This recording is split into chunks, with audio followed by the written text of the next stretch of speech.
여러분, 우리 어릴 때 방학이 되면 그 일과표 만들어 본 기억이 있죠. 시간표. 이걸 하니까 또 이제 안개가 끼어가지고 어렵네요. 편하게 하겠습니다. 그 만들어 놓고 이제 방학이 되면 그거 만들어 놓고 이제 저렇게 꼭 지켜야 되겠다. 잠은 저렇게만 자야지. 공부는 이렇게만 해야지. 그렇게 만들어 놓고 가장 잘 보이는 자리에 붙여 놓잖아요. 제가 어릴 때는 뭐 공부방이 특별히 뭐 정해져 있는 것이 아니니까 잘 보이는 곳에 붙여 놓습니다. 근데 그렇게 해놓고 늘 그것을 보면서 무슨 결심을 합니까? 꼭 저렇게 해야지. 올 방학은 내가 꼭 지킬 것이다. 그리고 며칠 갑니까? 여러분 얼마나 갔어요? 여러분 얼마나 갔어요? 며칠 못 갔던 것 같아요. 이 작심삼일이라는 말이 있습니다. 작심삼일. 인간의 의지가 그 결심과 노력이라고 하는 것이 얼마나 지속될 수 있는가라고 하는 것에 관해서 대부분의 사람들은 그 마음먹고 결단하고 사흘 넘기기 어렵다. 사흘 넘기기 어렵다. 여러분, 우리가요, 하나님을 믿고 이 믿음의 삶을 살아가는데 우리가 우리의 최선으로, 우리의 의로움으로, 노력으로 믿음의 삶을 살아가려고 하면 얼마나 계속할 수 있겠습니까? 좀 열심히 있는 사람들이요, 정말 열심히 하다가 이내 탈진합니다. 야, 왜 이렇지? 그러면서 왜 이렇지? 야, 이렇게 열심히 하는데 왜 이렇지? 왜 기쁨이 없지? 왜 감격도 없지? 왜 불만이 자꾸만 나오지? 그렇게 생각하는 겁니다. 그러다 보니까 야, 이 믿음이라는 게 뭐야 이게 도대체? 시간이 가면 갈수록 피곤하네 이거. 내가 꼭 이렇게 해야 돼 이거. 뭐 여러분도 그런 경험이 아마 없지 않을 거라 생각이 됩니다. 그런데요, 우리 스스로가 빛으로 살려고 하면 너무 어려워요. 여러분, 우리가 빛이 아니잖아요. 우리가 빛이 되려고 애쓰고 노력하면 얼마나 어렵겠습니까? 힘들겠어요. 여러분, 우리 이 기독교의 신앙은요, 하나님이 주도하시고 사람이 따라가는 겁니다. 그럼 난 아무것도 아니냐? 아니요, 따라가야 돼요. 그게 우리가 믿는 신앙입니다. 하나님이 주도하시는 거예요. 그래서 하나님께서 이루어 놓으신 것을 내가 그 말씀을 인정하고 고백하고 추구하면서 그 언약이 내게도 이루어지는 것을 하나씩 하나씩 경험하면서 비로소 내게도 그 하나님의 말씀이 이루어지는구나 하는 기쁨과 감격으로 살아가는 것이 우리 예수 믿는 사람들의 신앙의 생활입니다. 그런데 이제 스스로 빛이 되려고 하니까 이게 고민이죠. 여러분, 내가 열심히 잘 믿어야 되겠다. 여러분, 그런 마음이 중요하죠. 잘 믿어야죠. 바르게 믿어야죠. 옳게 정말 하나님께서 하시는 대로 그렇게 살아야 되죠. 그러나 내가 그렇게 내 힘으로 애쓰면 며칠 못 가서 이제 케어 당하는 겁니다. 누구에게 케어 당해요? 이 도적이 말이에요.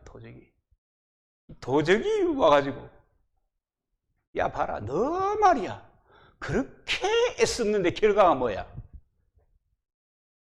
하나님 뭘 하시는데? 사람들 알아준? 야, 뭐 하는 거니 너? 그런 얘기를 딱 들으면 공감이 딱 되거든요.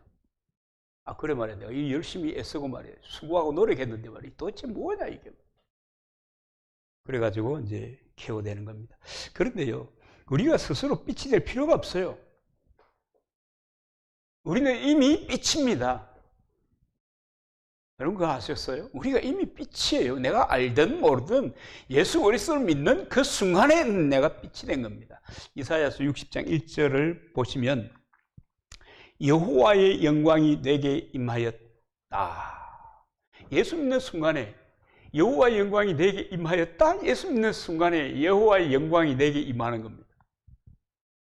하나님은 빛이시지 않습니까? 그가 임하심으로 내가 빛이 되는 거예요. 자연스러운 거죠. 내가 잘 모르는 거예요. 내가 빛인 것을.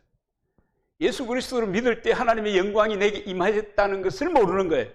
예수 그리스도를 믿는다는 것은 내가 자의지로 믿는 것이 아니라 하나님의 임재 가운데 있을 때 내가 예수 그리스도를 주요 하나님으로 고백하게 된다는 사실을 모르는 거예요. 그러니까 내 영광이 임했는데도 불구하고 모르고 사는 게 이게 문제입니다. 우리가 스스로 빛이 아니에요. 하나님의 빛이 우리에게 임했기 때문에 내가 빛이 된 거라고요. 너희는 세상의 빛이니. 우리가 무슨 빛이에요? 그가 임했기 때문에 빛인 거예요. 우리가 무슨 소금 역할을 할 수 있는 능력이 어디가 있어요? 그가 임하셨기 때문에 그렇게 되는 거예요. 되는 겁니다. 하나님의 이 박영선 목사님이라는 분이 계셨는데 옛날에 남포교회 사역을 하시는데 이분이 하나님의 열심이라는 책을 이제 설교집을 만들었어요. 그래, 하나님의 열심입니다.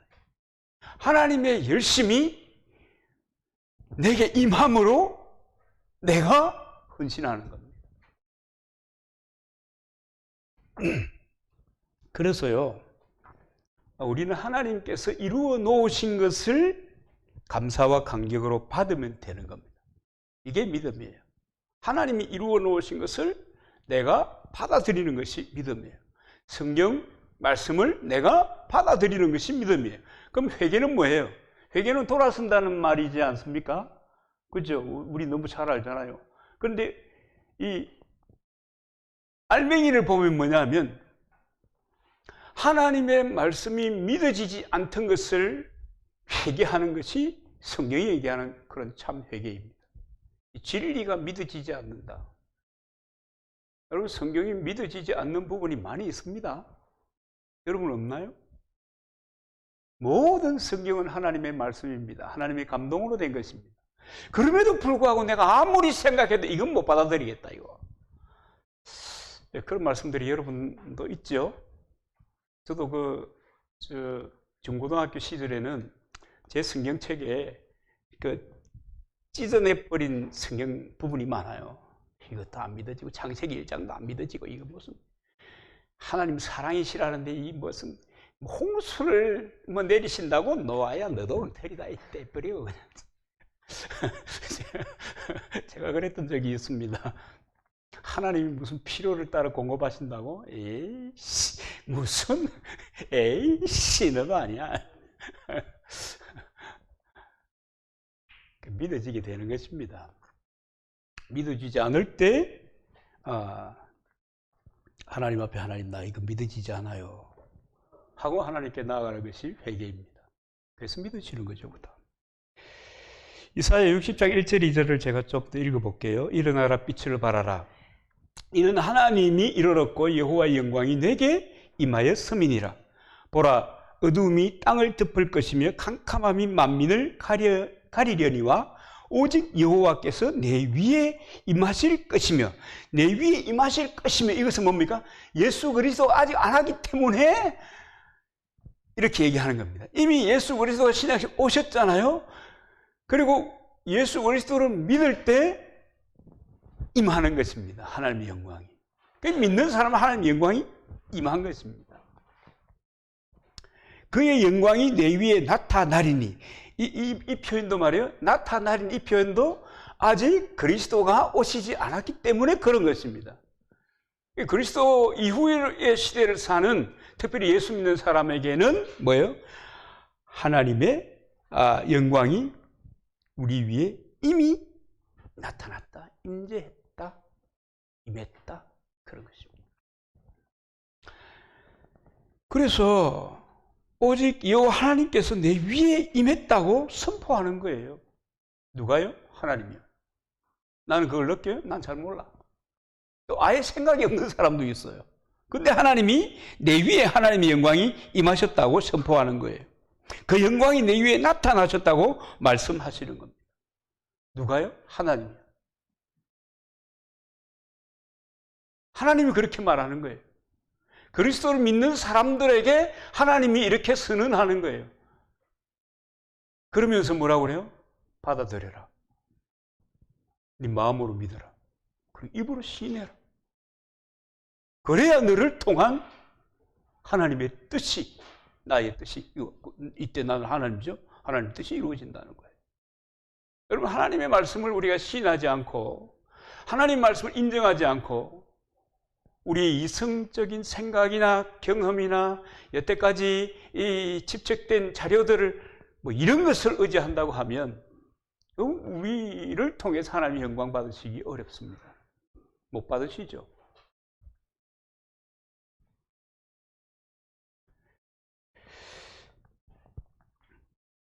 하나님이 선언하셨습니다. 그러면 끝인 거예요. 우리 위에 임한 주님의 임재가 예수님을 믿게 했고 믿는 그 순간에 우리들은 이미 빛이 된 것입니다. 여러분, 그래서 그 등잔을 등경 아래에 두는 법이 없다. 높이 들어서 다른 사람이 그 빛을 느낄 수 있도록 해야 된다. 우리는 그걸 인정하면 돼요. 하나님 나는 빛입니다. 하나님 내게 하나님의 영광이 임했습니다. 하나님의 영광이 내게 나타났습니다. 주님이 내게 임하셨습니다. 그러니까 나는 어떤 사람이요?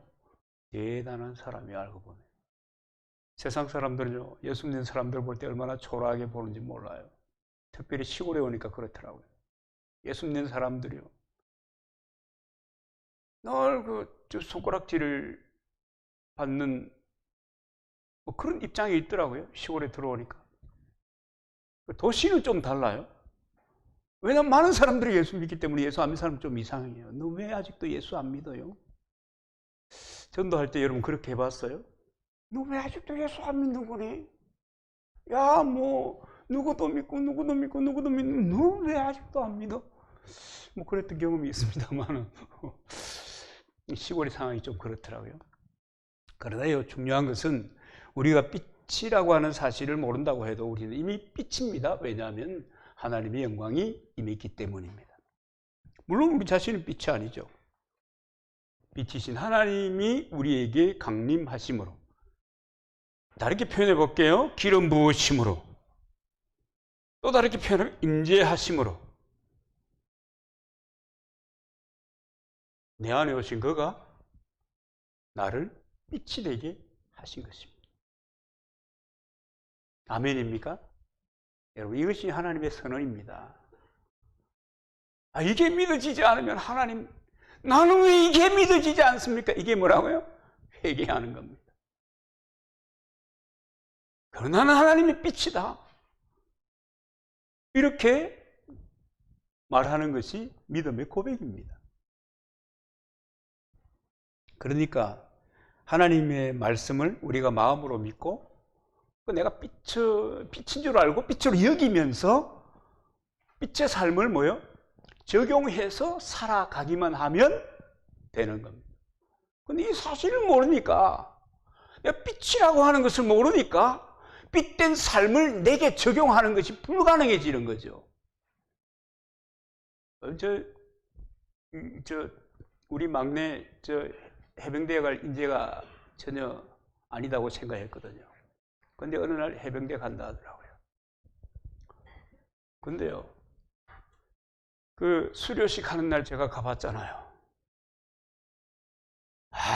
눈물 받았는데요. 제가 처음 느낀 것은 제가 변했네. 제가 변했네. 그때 그런 생각이 들더라니까. 제가 가겠나 싶었는데 훈련받고 딱 근무장 이렇게 딱 저 멋있습니다. 제가 해병대 아니잖아요. 그러니까 그런 멋을 잘 몰라요. 서가지고 있는데 가까이 가는데 눈물 쫄쫄 흘리는데 이렇게 딱 있는 거예요. 야, 저 군인이 됐구나. 거기에 들어가면 군인이 되는 거예요. 그리스도 안에 있으면, 예수 그리스도를 믿으면 하나님의 영광이 임하는 거예요. 똑같아요. 이것을 내가 인정하는 거예요. 그게 믿음입니다. 그리고요, 성령께서 이 사실을 내 삶에 적용할 수 있도록 하는 것이 성령님의 주된 사역입니다.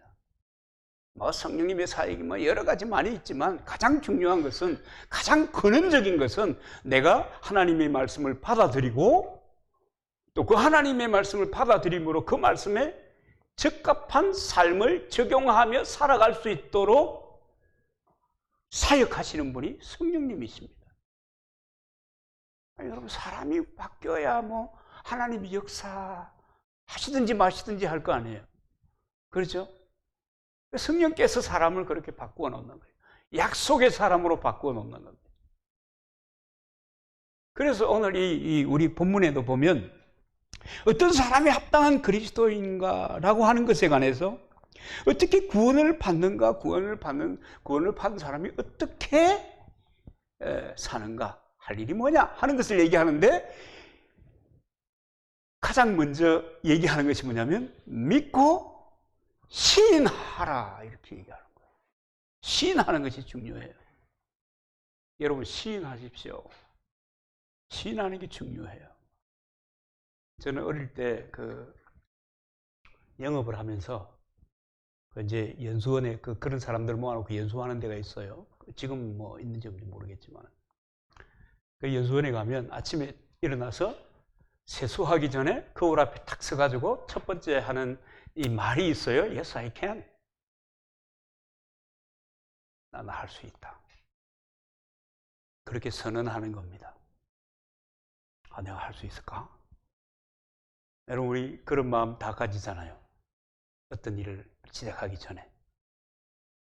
근데 그래서 재밌는 거는요, 내가 나를 할 수 있다, 이렇게 내게 말하면 괜히 내가 뭔가를 이룬 것처럼 기분이 달라져요. 마음가짐이 달라져요. 오늘 성경이 그 얘기하는 겁니다. 9절을 보시겠습니다. 내가 만일 내 입으로 예수를 주로 시인하며 또 하나님께서 그를 죽은 자 가운데서 살리신 것을 내 마음에 믿으면 구원을 얻으리라. 10절에 보면 사람이 마음으로 믿어 의에 이르고 입으로 시인하여 구원에 이르느니라. 마음으로 믿고 입으로 말해야 된다고 얘기합니다. 고백이 중요해요. 말해야 된다. 마음은 모든 행정을 결정하는, 그리고 지시하는 우리 인격의 중심입니다. 혼의 의지가, 마음의 의지가 대단히 중요합니다. 그래서 하나님께서 우리에게 요구하는 거예요. 내 혼의 의지로, 내 마음의 결정으로, 그리고 내 육신의 입으로 하나님의 말씀을, 예수 그리스도를 시인하라 하는 겁니다. 여러분, 성경 보면 여러분들은 성경을 아주 착한 그리스도인들이라서 그저 성경이 그렇다 하면 아멘 하고 그러지만, 저는 이 삐딱이었어요. 삐딱이. 그러니까 제가 신학교 간다 할 때 이 수석 목사님께서 하실 말씀이 뭐냐면, 야, 너 주님 재림할 모양이다, 그랬거든요. 왜냐하면 엉뚱한 질문만 자꾸만 하니까. 엉뚱한 질문만 자꾸 하니까. 근데요, 이 중요한 것은 말이죠, 시인하는 것입니다. 시인하는 거예요. 이렇게 시인할 때 죽었던 내 영이 살아나고요, 내 산영이 힘을 얻는 거예요. 내 산영이요, 건강해지는 거예요. 성령 충만이라는 것은 내 영이, 산영이 주님의 말씀과 온전한 하나가 되는 것이에요. 그래서 우리 이런 표현을 들어봤습니다. 말씀 충만이 성령 충만이다. 그런 얘기 들어봤죠. 그 얘기가 조금 전에 제가 한 이야기입니다.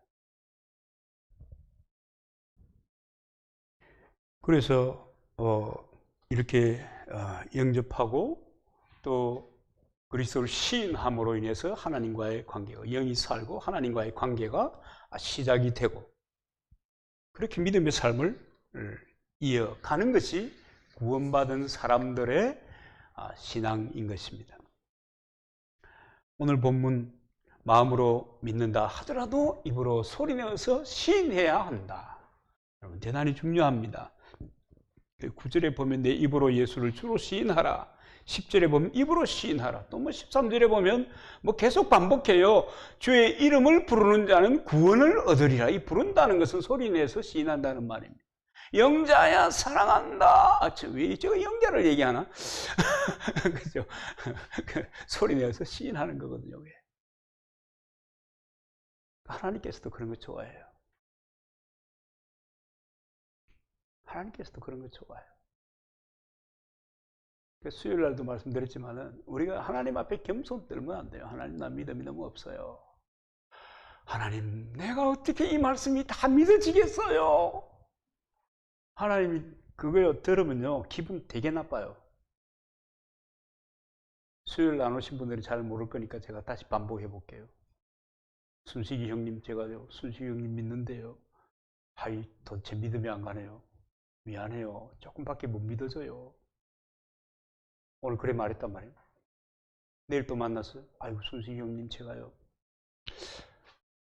그냥 믿음이 조금밖에 안 돼서 미안해요. 한 사나흘 들으면 어떻게 될 것 같아요? 내가 만날 때마다 당신 믿음이 안 가요. 당신 믿음이 안 가요. 당신 믿음이 안 가요. 내 믿음이 안 가요. 만약에 저러는 성품이 좋아서 그렇지. 그렇죠? 제인데 누가 만약에, 야, 장 목사, 내가 말이야, 참 신뢰가 안 돼서 미안해. 앞으로 좀 더 잘 믿어볼게. 그러면, 야, 그만하자, 야. 그만하자. 그만하자. 야, 너 아는 척 하지 마라. 그렇게 나를 믿지도 않으면서 뭐 한다고 밥 먹고, 뭐 한다고 같이 식사를 하고, 차를 마시고, 뭐 한다고 같이 인생을 얘기하고, 뭐 한다고 같이 목회를 얘기하고 성경을 얘기하냐. 차라고 막. 여러분, 안 그렇게 되겠어요? 아니, 부부가 같이 살아가는데 성도가 서로 이렇게 하나님의 교회, 믿음의 가족의 지체로 살아가는데 만날 때마다 나는 겸손하게, 나는 목사님 믿지 못해서 미안해요. 겸손한 게 아니에요. 하나님께도 마찬가지거든요. 하나님, 나는 큰 믿음이 없어요. 난 믿음이 부족해. 이 겸손이 아니에요. 하나님이 왕 짜증나게 하는 말이라. 안 믿습니다. 하나님이 말씀을 믿습니다. 지금은 내게 온전히 이루어진 것처럼 느껴지지 않지만 말씀하셨기 때문에 내게 온전히 역사할 줄로 믿습니다. 이럴 때 하나님이 아멘 하는 거예요. 하나님이 아멘 하시나? 그냥 기뻐 즐거워하시는 거예요. 이 고백이 중요해요. 입으로 시인한다는 게 대단히 중요합니다. 구원받은 증거, 또 약속의 말씀이 내 입으로 시인되어야 하는 것입니다. 여러분, 성경의 윤리와 도덕은요, 누구나 공감해요. 누구나 공감해요. 내 이웃을 내 몸과 같이 사랑해라. 믿는 사람도 알고 안 믿는 사람도 알아요. 그렇잖아요? 네 이웃을 내 몸과 같이 사랑해라. 물론 이제 안티들은 그렇게 얘기하죠. 하나님 말이야, 예수님께서 내 이웃을 내 몸과 같이 사랑하라 했는데 너들 말이야, 예수 믿는 사람들 너들 왜 그러냐? 왜 이렇게 독선적이야? 뭘 구원이 너희들에게만 있어? 야, 사람이 어떻게 사느냐 하는 것이 중요하잖아. 착하게 살고 다른 사람들에게 유익하게 살고 다른 사람들에게 평화를 주고 이게 중요한 거지. 예수 믿는 것이 뭘 중요해? 어떤 것을 믿든지 간에 그런 삶이 구원에 이르는 거지. 뭔 소리 하는 거야? 사랑해라. 이 안티들이 이 교회를 향하여 그런 얘기합니다. 물론 그죠? 우리의 부족함을 또 생각하게 하는 말이긴 하지만, 그러나 여러분, 어떻게 사느냐 하는 것이 중요한 것이 아니라 그 사람의 존재가 중요한 거예요. 존재가 중요한 거예요. 여러분, 존재가 그러면 삶은 그렇게 사라져요. 오늘은 아니라도. 여러분, 우리는 이제 왕정 시대를 살고 있지 않기 때문에 그 왕자의 일생에 대해서 우리 잘 사극을 통해서 조금씩 보잖아요. 태어나면 똑같아요. 왕의 자식으로 태어나나, 머슴의 자식으로 태어나나, 뭐 다 똑같아. 똥오줌 못 가려요. 근데 크면요, 내가 왕의 아들이구나. 왕자이구나. 이런 생각을 가지는 그 순간, 어쩌면 그런 생각을 하기도 전에 왕으로서의 교육을 받는 겁니다. 그리고 삶의 자세가 왕으로서의 자세를 하고 사는 겁니다. 배우는 것도, 일하는 것도, 모든 것이 왕자답게 사는 거예요. 하나님께서 우리를 하나님의 사람으로 삼아 주셨습니다. 그러면 오늘 뭐 삶이 바르냐 안 바르냐, 야, 너 삶 꼬라지가 왜 그러냐, 교회 다닌다는 것이 별로 그렇게 중요한 건 아니에요. 자기가 그리스도인이라고 생각하는 순간부터 점점 달라지기 시작할 것이기 때문에, 하나님의 말씀은 내게 임했고 그 임하신 하나님의 말씀이 내게 온전히 이루어질 것이기 때문에 존재가 중요한 거예요. 그래서 예수님께서 말씀하시잖아요. 사도행전 4장 12절에 보면, 다른 이로서는 구원을 얻을 수 없나니 천하 인간의 구원 얻을 만한 다른 이름을 준 적이 없다. 구원은 오직 예수 그리스도. 그만이 하나님과의 연결고리가 된다. 그만이 영벌에서 영생에 이르게 하는 연결고리가 된다. 그만이 하나님의 언약이 이루어지는 삶의 연결고리가 된다. 하나님 그렇게 말씀하시는 겁니다. 이 하나님의 선포는 생명이 호흡에 있는 사람들의 어떤 이성적인 판단에 좌우될 수가 없어요. 좌우될 수가 없어요. 그래서 이것을 뭐라고 그래요? 진리다. 변함은 진리가 아닌데 변치 않는단 말이에요. 로마서 8장 1절에 보면, 그러므로 이제 그리스도 예수 안에 있는 자에게는 결코 정죄함이 없다. 예수 믿는 사람에게 전능하신 창조주 하나님께서 선언하신 것입니다. 그리스도 안에 있는 사람은 결코 정죄함이 없다. 이 창조주 하나님의 권위로 선언한 것입니다. 이것을 누가 어떻게 한단 말이에요? 인간이 어떻게 한단 말이에요? 여러분 믿는 우리들도 내가 잘못한 게 얼마나 많은데, 그 생각할 때가 많잖아요. 돌이켜 반성하고 할 때가 많잖아요. 반성 안 해요? 반성하잖아요.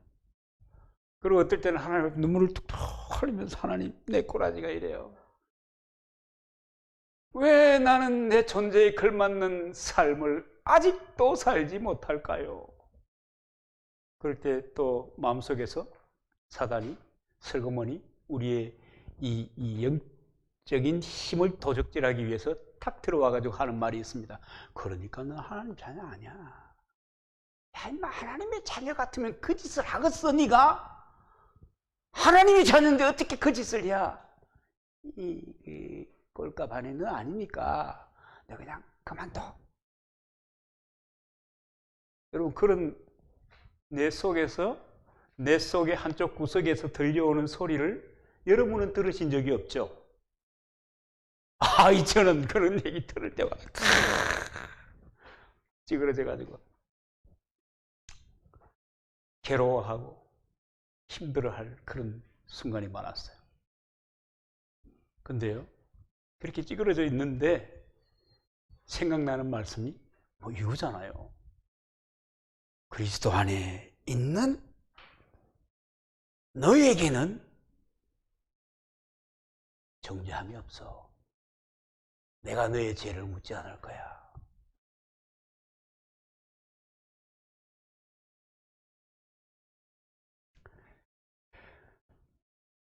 많은 사람들이요, 나를 정죄하는 마음의 소리를 들으면, 내가 실수하면 나는 언제쯤 되어야 정죄받지 않는 삶을 살게 될 것인가, 이렇게 고민합니다. 그건 사람의 고민이고요. 하나님은요, 너 정죄 안 해, 이제. 너 정죄 안 해. 이제 그런 자리에서 너 옮겼어. 그렇게 얘기합니다. 이제 예수 그리스도를 믿는 그 이제, 그리스도 안에 있는 그 이제, 그리스도 안에 있는 사람에게는 결코 정죄함이 없다. 여러분, 우리의 믿음이라는 것을 살펴보면요, 하나님께서 일방적으로 결정하신 솔루션을, 해결책을 따라가는 것이 믿음이에요. 하나님의 결정을 따라가는 것이 믿음이라고요. 하나님의 결정 앞에서 내가 겸손을 떠는 것처럼 하는 것은 이 믿음의 행위가 아니에요. 복음이 왜 복음되는 줄 아세요?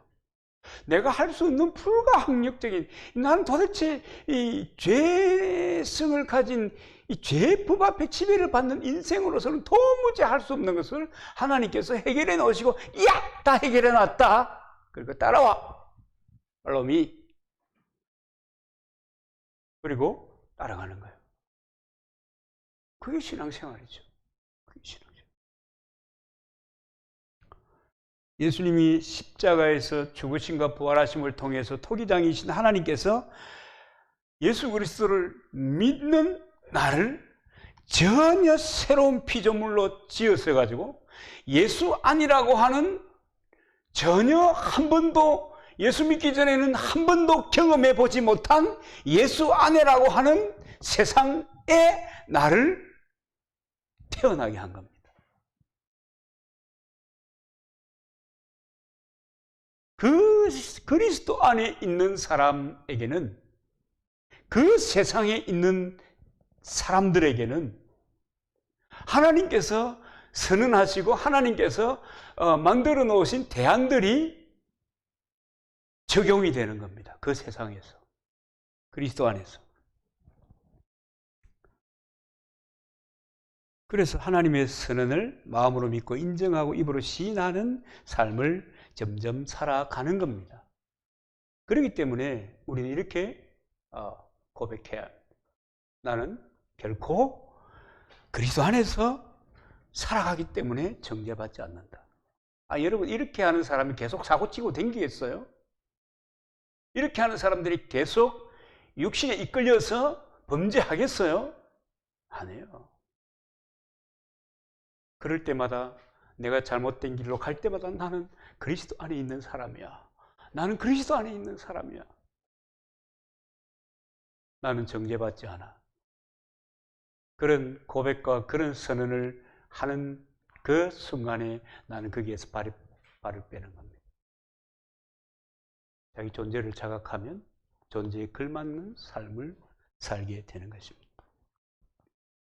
고린도서 5장 21절에 보면, 하나님이 죄를 알지 못하신 이를 우리를 대신하여 죄를 삼으신 것은, 그것은 우리로 하여금 그 안에서 하나님의 의가 되게 하려 하심이라. 죄를 모르시는 분을 우리를 위해서 죄로 삼으셨다. 그 까닭이 뭐냐? 우리가 하나님의, 그리스도 안에서 하나님의 의가 되게 하셨다. 여러분, 하나님의 의, 우리가 하나님의 의가 됐다고요. 주님이 그렇게 얘기하는 거예요. 성령이 그렇게 선언하는 거예요. 내가 도 닦고 수도하고 덕도했다, 이 차원이 아니라고요. 하나님의 의가 되게 했다. 그래서 나는 하나님의 의가 되었다. 하나님이 선언하는 거잖아요. 넌 하나님의 의가 돼서, 나의 의가 돼서, 넌 예수 안에서 나의 의가 돼서, 그러니까 나는 하나님의 의입니다. 하나님의 의는요, 상대적인 의가 아니에요. 절대적인 의예요. 완전한 의예요.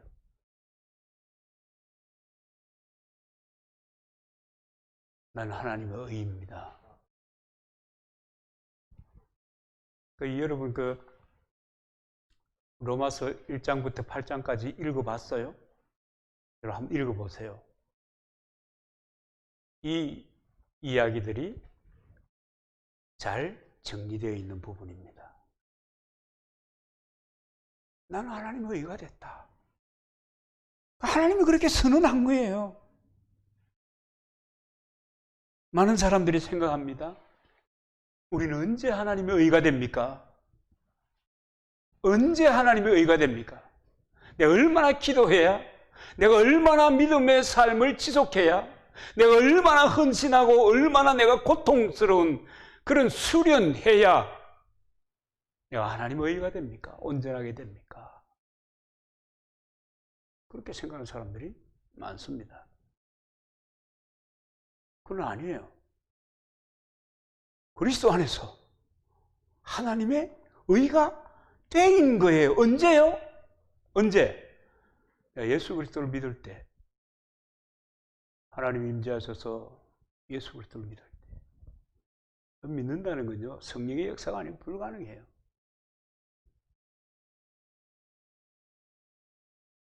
믿을 때 하나님의 의가 되었다. 믿는 순간에 이미 예수 안에서 하나님의 의가 되었습니다. 이 사실을 믿고 입으로 시인하는 거예요. 나는 하나님의 의.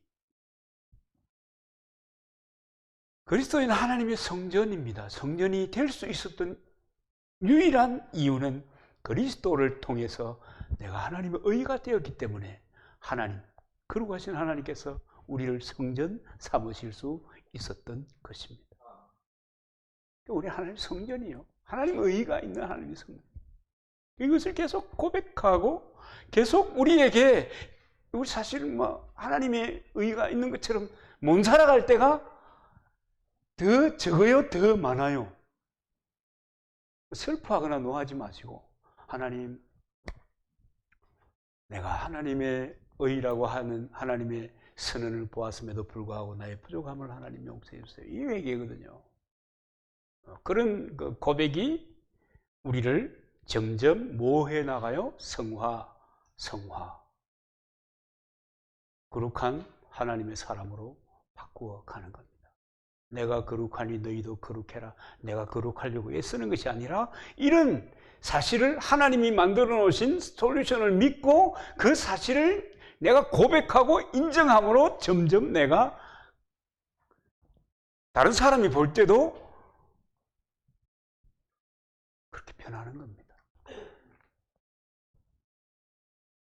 요한복음 10장 10절 말씀에 보면 내가 온 것은 양으로 생명을 얻게 하고 더 풍성케 하려 합니다. 도적이 온 것은 죽이고 멸망시키고 그 나오잖아요. 양으로 생명을 얻게 하고 더 풍성하게 하여 왔다. 그래서 내가 예수 믿는 순간에 하나님께서 내게 새 생명을 주셨을 뿐만 아니라 이 새 생명은 하나님의 생명이거든요. 이 생명을 주셨을 뿐만 아니라 더 풍성케 하셨다.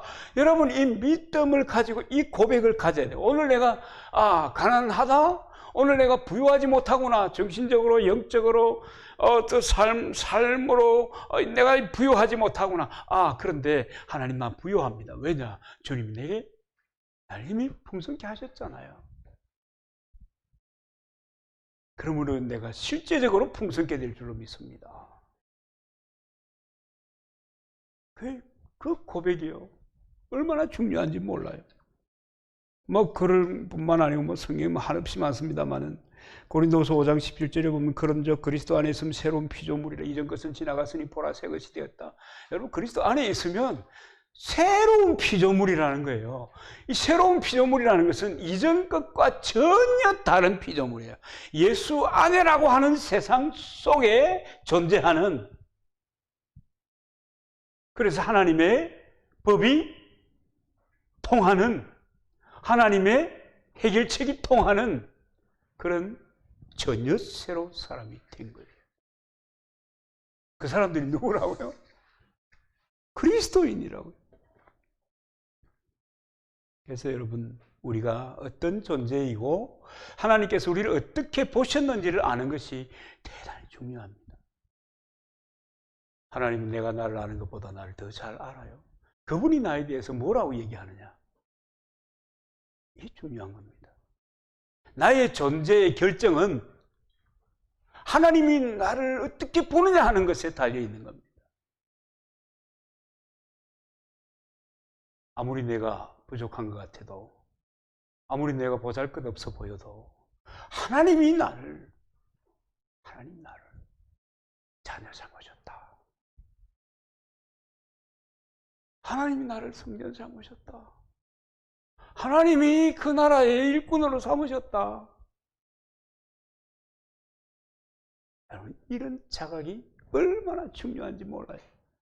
요한일서 5장 11절로부터 보면 또 증거는 이것이니 하나님이 우리에게 영생을 주신 것과 이 생명이 그의 아들 안에 있는 이것이니, 아들이 있는 자에게는 생명이 있고 아들이 없는 자에게는 생명이 없고, 뭐 그런 얘기 하잖아요.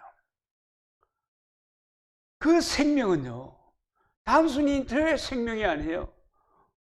호흡에 있는 내 생명이 아니에요. 하나님의 생명이 있다. 그 하나님의 생명이 뭐 영생, 영원히 사는 생명이, 그 생명이 그리스도인에게 있는 것입니다. 그러니까 여러분, 얼마나 우리가 대단한 존재예요. 사실은 알고 보면 우리가 뜯어서 살펴보지 않아서 그렇지 우리가 정말 대단한 사람입니다. 여러분, 대단한 분이신 거 믿습니까? 여러분, 대단해요. 왜냐? 하나님이 그렇게, 하나님이 어마어마한 경이로운 선언을 해주잖아요. 누구에게요? 예수 믿는 나에게.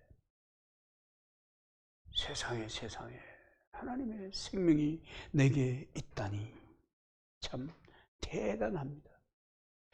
그래서요, 우리는요, 그런 그 고백들이 필요해요. 여러분, 그 거울 앞에다가 한자 써 붙여 놓으세요. 하나님, 나는, 참 사도는 하나님의 생명을 가진 특별한 존재이다. 뭐 이렇게 한자 써 붙여 놓으라고요. 잊어버리면 딸기하우스에 들어가기 전에 그 입구에 한 개 써 붙여 놓으라니까. 나는 하나님이 함께하는 사람이다. 써 붙여 놓으라니까. 자주 잊어버리니까 써 붙여 놓아요. 그래서요, 예수로 새 생명 얻은 사람들은요, 하나님의 말씀을 나 자신에게 고백해야 합니다. 언제까지 고백해야 돼요? 하나님의 선을 언제까지 고백해야 돼요? 죽을 때까지요? 그럴 수 있겠네요. 내 의식과 무의식이 그것을 인정할 때까지. 그것을 인정할 때까지 강화시키는 거예요. 사단이 죄의 법을 동원해가지고, 율법을 동원해가지고, 야, 네 꼴을 알라. 됐어. 형이 말하는 것처럼 말이야. 너 자신을 알라. 그러면 됐어. 하나님이 이렇게 말씀하셨더라. 예수 안에 있는 나에게 하나님이 이렇게 말씀하셨더라. 그러니까 넌 됐어. 넌 하나님 앞에 아무것도 아니잖아. 됐어요. 사단은 아무것도 아니잖아. 뭐 그렇게 선언하는 것이 중요합니다. 그것이 나를 지키고 성장시켜 가는 것입니다. 그리고 예수를 새 생명을 얻은 사람들은 자신에게도 그런 말을 하지만 다른 사람들에게도 그렇게 선언해야 합니다. 나는 하나님 믿습니다. 난 제사함 받았습니다. 구원받았습니다. 하나님 내 아버지입니다. 하나님의 생명을 가진 하나님의 사람입니다. 우리 옛날에 그런 복음송 있었어요. 왕왕왕왕 나는 왕자다. 하나님 나라에 나는 왕자다. 내가 비록 어릴지라도 나는 왕 나는 왕 나는 왕자. 다 그런 겁니다. 하나님 선언하셨다. 하나님이 선언하셨다. 하나님이 나를 이렇게 보셨다. 세상 사람들이 얘기하는 거예요.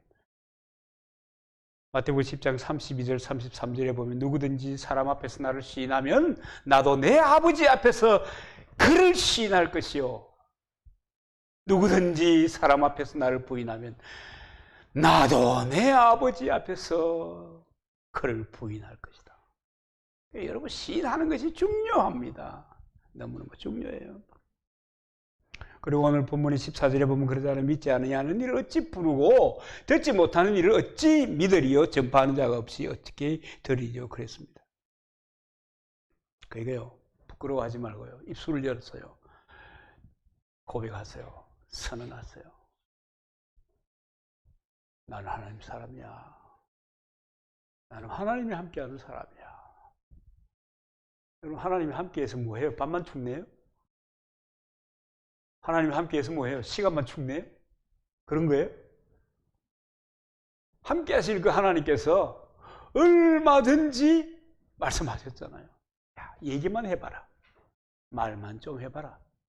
너 지혜 부족하니? 너 뭐가 부족하니? 얘기해봐. 예수 안에 있는 너에게 모든 것이 이루어질 거야. 모든 언약이 이루어질 거야. 그리고 주님 앞에도 고백해야 됩니다. 주님, 나는 주님을 믿습니다. 주님 사랑합니다. 주님의 은혜로 제사받았어요. 하나님의 일꾼 되었어요. 하나님의 소원이 내게도 임하였어요. 나는 하나님의 사람입니다. 고백하는 거 중요합니다. 13절에 보면 누구든지 주의 이름을 부르는 자는 구원을 얻으리라 그랬지 않습니까? 누구든지 구원받을 수 있어요. 주의 이름을 부르면 시인하는 거거든요. 부른다는 것은 시인한다는 거예요. 주님을 인정한다는 겁니다. 그리고 12절에 보니까요, 주께서 모든 사람의 주가 되사 저를 부르는 모든 사람에게 부요하시도다 그랬어요. 주의 이름을 부르면 부요해집니다. 나는 부요합니다. 생각이요, 모든 일에는요, 생각이 먼저 가거든요. 마음이 먼저 가요. 마음이 가고 그 다음에 몸이 가는 거예요. 마음이 혼란스러우면 몸이 어쩔 줄 몰라요. 그래서 마음이 혼란스러운 사람들이 이 정신적인 그 연약함에 노출되잖아요. 마음이 가고 몸이 가고 그 다음에 또 뭐가 가요? 환경이 가고 그런 겁니다. 그래서 뜻을 세우고 꿈을 가지고 기대를 하는 것이 얼마나 중요한지 몰라요. 뜻을 세우고 꿈을 가지고 그것을 기대하는 거예요. 이게 중요한 거예요. 어제 교회 컨설팅 하는 저 동기 목사가 왔거든요. 교육학을 전공하고 이제 실천 신학 분야에서 그 학위를 받고 이제 그 일을 하려고 나섰는데 사람들이 호응을 안 해줘요. 다 목사들이 뭐가 강해요? 자기 생각이 강하거든요. 목사들 보니까 안 그렇습니까? 지 혼자 다 그죠? 그 얘기를 어저께 나누는데 정말 참 공감이 많이 가요. 정말 그리스도인들이 오래 주 안에서 믿음의 생활을 했지만 그러나 너무 잘 모른다. 여러분도 혹시 잘 모르세요? 하나님 어떻게 만납니까? 하나님과 어떻게 교제하죠? 여러분 혹시 잘 몰라요? 많이 말씀드린 것 같아요. 구체적으로.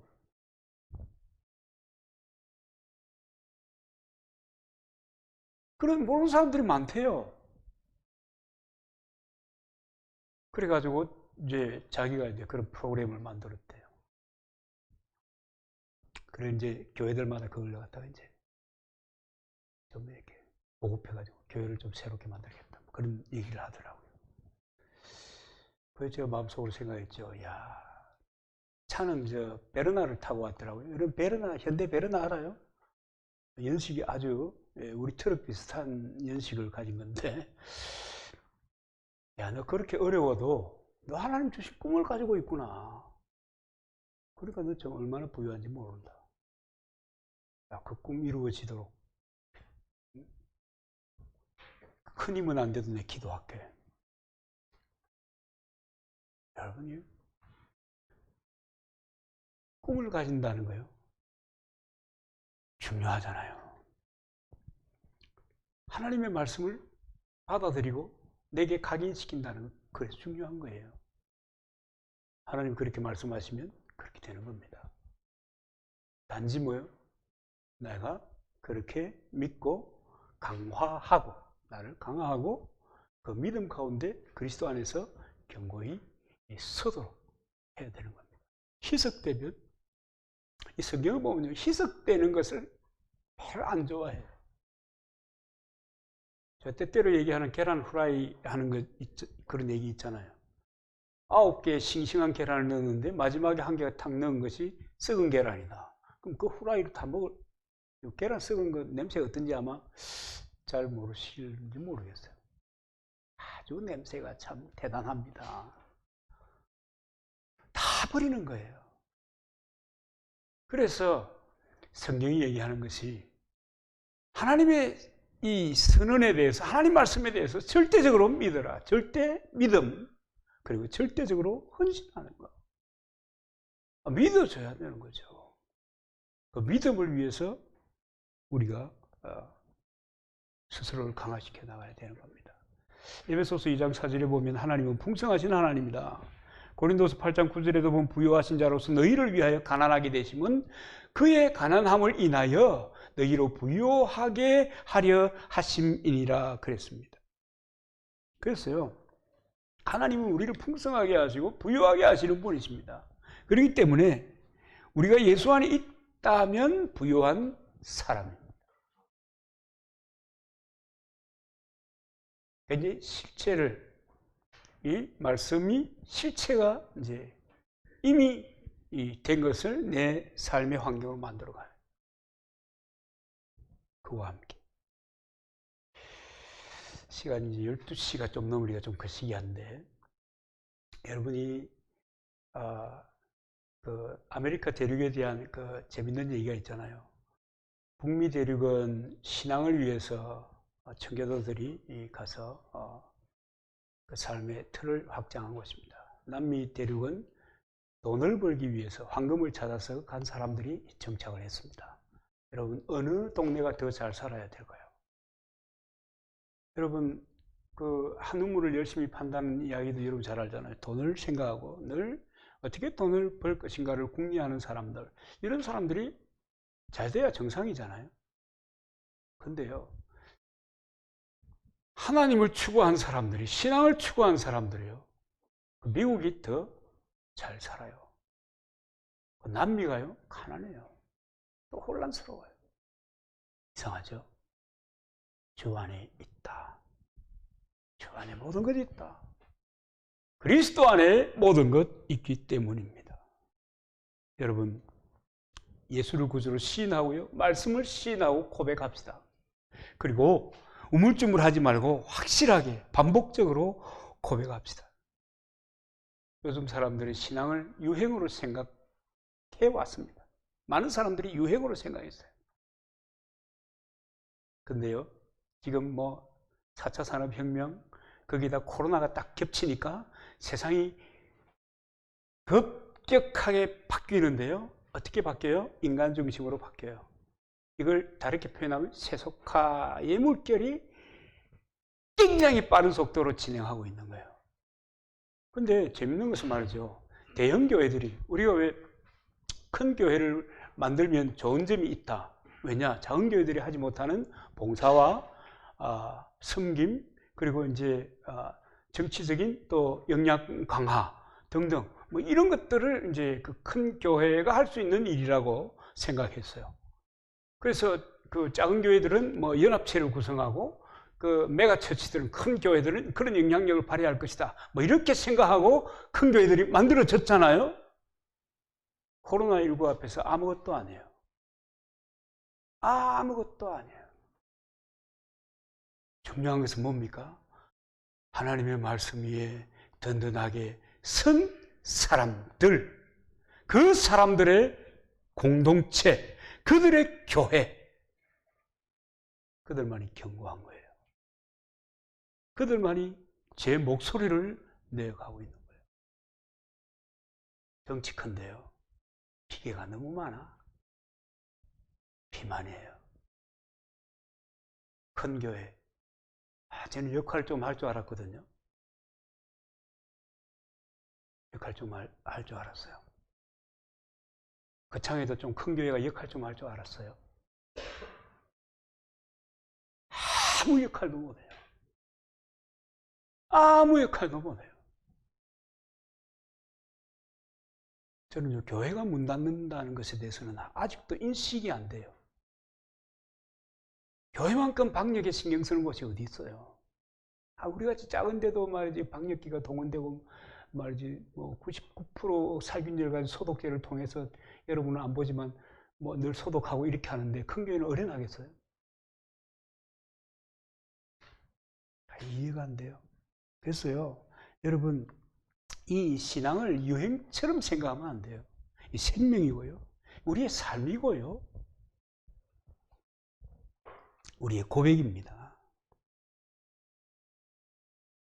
이 시대와 다가오는 시대에 어떻게 승리할 수 있나? 하나님의 말씀에 대한 고백이 있는 사람들, 이 사람들이 세상을 정화할 것입니다. 이 사람들이 끝까지 남은 자가 될 것입니다. 여러분, 예수 그리스도 우리의 생명입니다. 소망입니다. 구원입니다. 이치가 다 있잖아요. 수학에는 수리가 있죠. 사람에게는 도리가 있죠.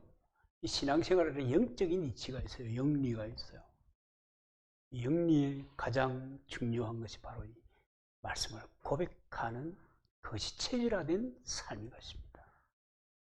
예수 그리스도. 그 안에 어마어마한 하나님의 솔루션이 있습니다. 해결책이 있습니다. 이 해결책의 도움을 우리가 받아야 해요. 아멘입니까?